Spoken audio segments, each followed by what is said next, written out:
Hello everyone and welcome back. Here today, we're diving into the life of one of history's greatest preachers, C.H. Spurgeon, and discovering what made him so effective.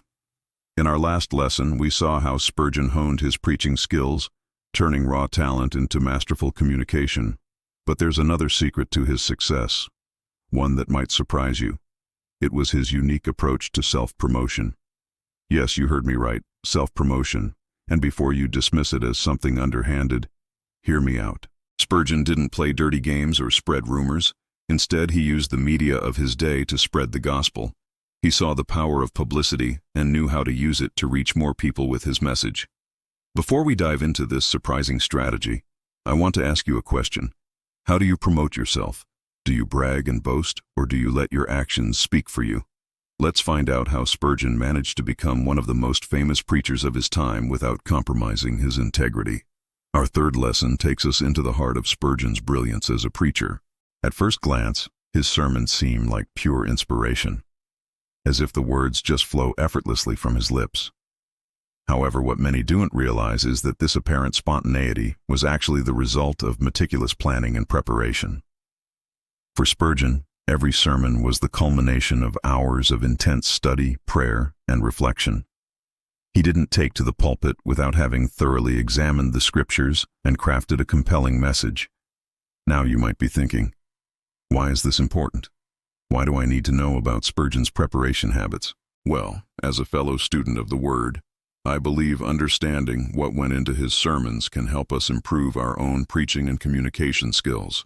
By examining how Spurgeon prepared, we can learn how to present the gospel more effectively and touch the hearts of our listeners.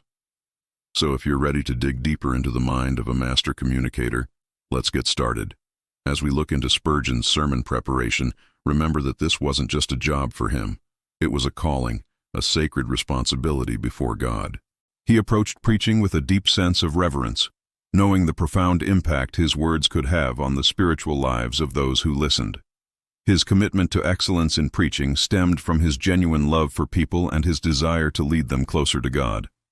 Spurgeon's journey into ministry began at a pivotal point in his life when he experienced a profound conversion at the age of 15.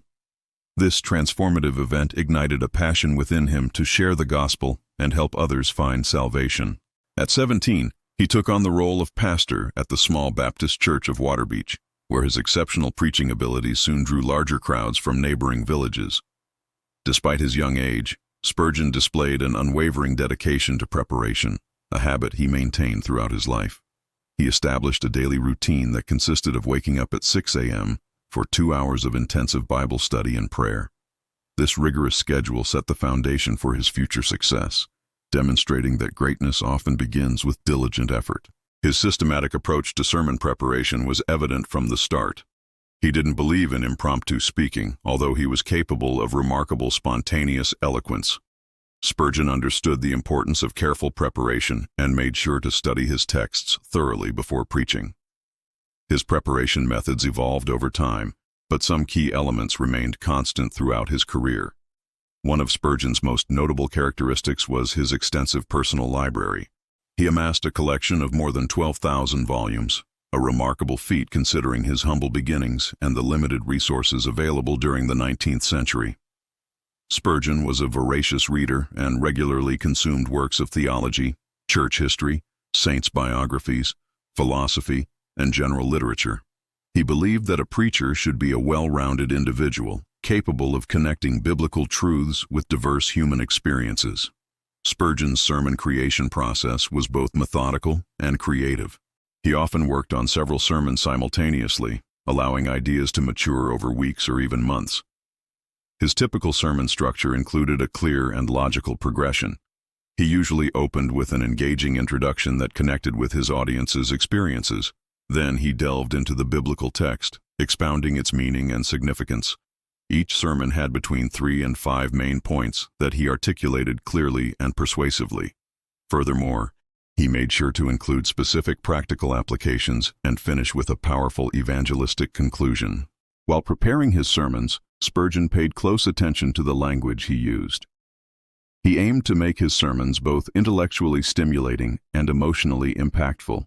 To achieve this balance, he employed various rhetorical devices, including metaphors, anecdotes, and humor. He also used repetition and the power of pause effectively to emphasize his main points. But Spurgeon's preparation wasn't solely intellectual. He recognized the importance of physical and mental fitness for effective preaching. In addition to his regular exercise, he maintained a careful diet and ensured he got enough rest.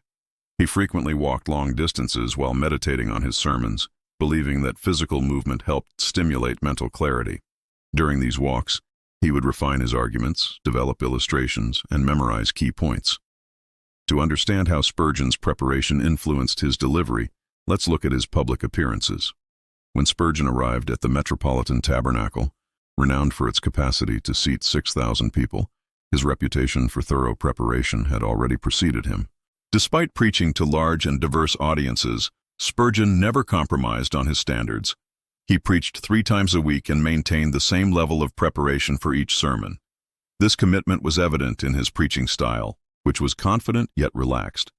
He connected easily with his listeners, making complex theological concepts understandable and relatable. Furthermore, Spurgeon's extensive preparation enabled him to handle challenging questions and objections during the Q&A sessions that followed his sermons. His ability to address diverse viewpoints with grace and theological accuracy contributed to his growing reputation as a leading preacher of his time. One of the hallmarks of Spurgeon's preaching was his use of illustrations. He was famous for his ability to connect abstract theological concepts with everyday experiences through vivid and memorable stories and examples. These illustrations not only made his sermons more engaging, but also helped his audience grasp and retain complex ideas. Contemporaries often commented on the apparent naturalness of his preaching, as if words flowed spontaneously from his lips. However, this effect was the result of meticulous preparation. Spurgeon was so well versed in his material that he could deviate from his notes without losing sight of his main points. This gave his sermons a conversational tone that put his listeners at ease. Spurgeon's thorough preparation was not limited to his sermons. He was highly organized in his ministerial duties.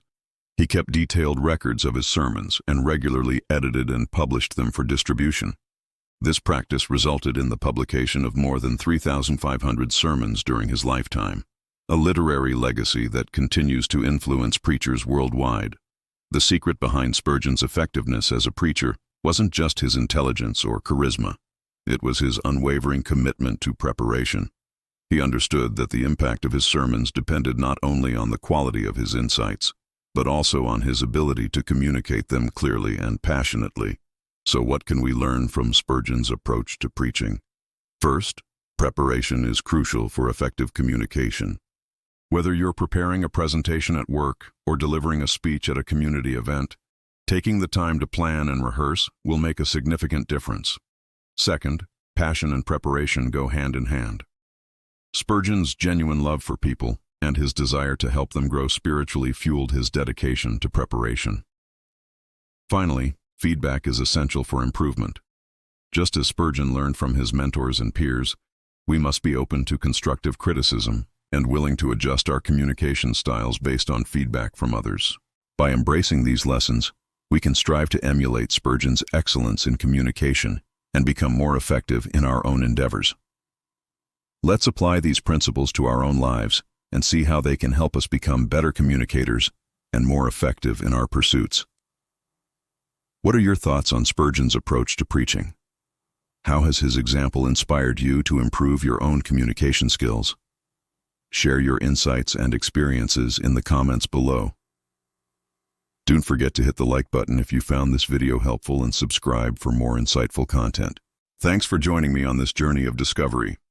Until next time, may you find inspiration in Spurgeon's legacy, and may it encourage you to prepare well and communicate effectively.